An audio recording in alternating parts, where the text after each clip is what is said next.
Donc, traditionnellement, les échanges se font sur un mode, on pourrait dire transactionnel, c'est-à-dire un échange de biens, de services, voire une association de biens et de services, dans un modèle dans lequel on connaît à l'avance le résultat, et qui est un certain standard qui est offert généralement, avec une dimension qui est qu'on mesure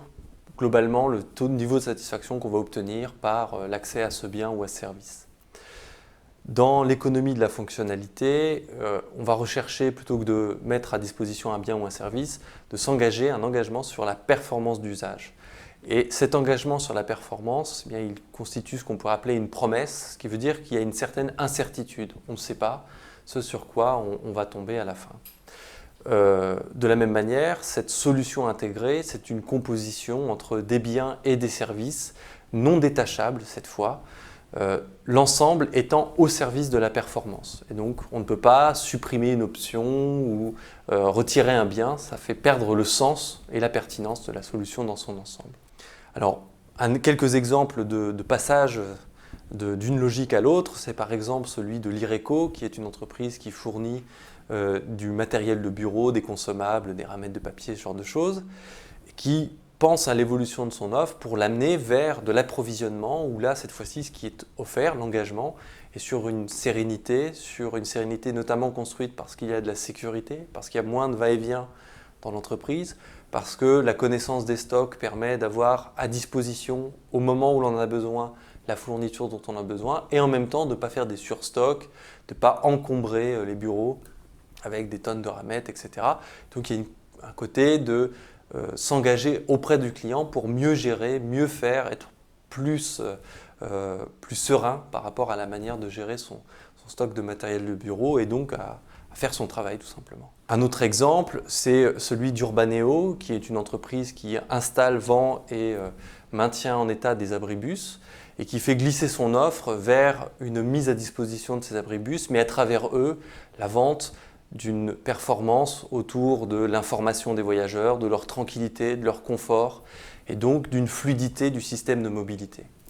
Enfin, dernier exemple, celui de Telmi, qui est une entreprise qui, au lieu de vendre des vêtements, eh bien, propose de s'engager dans une mise à disposition de vêtements qui, en même temps, porte le fait de maintenir un réseau local et un tissu local de fabrication de ces vêtements, de rénovation de ces vêtements, d'entretien, et des designers locaux avec cette dimension d'interaction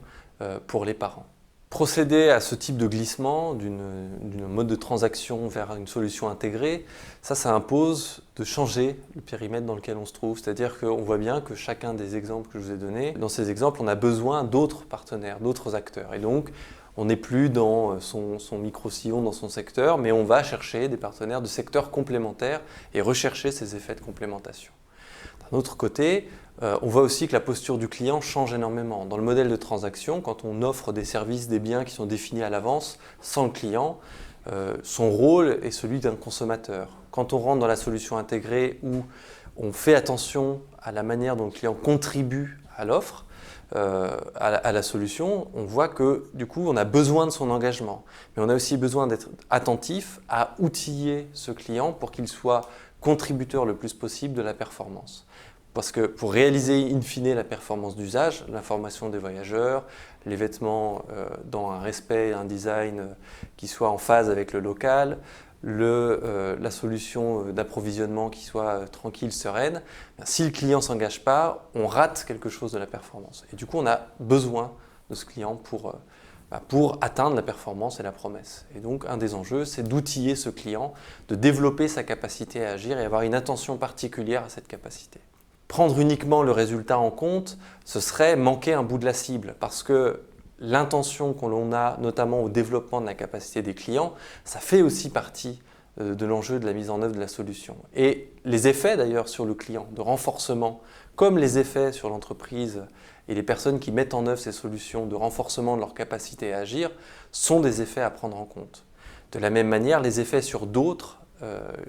bénéficiaires indirects de ces solutions eh bien, fait également partie de cette dimension de l'évaluation et de la performance. Et donc il y a besoin de penser un modèle d'évaluation, un système d'évaluation qui soit en capacité de prendre tout ça en charge. Enfin, on voit que ce type d'évaluation repensé à un périmètre plus en phase avec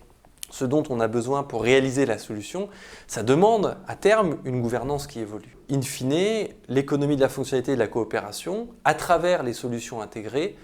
propose une évolution relativement profonde de l'approche de la performance et des mécanismes d'évaluation et de gouvernance des entreprises, mais aussi des territoires.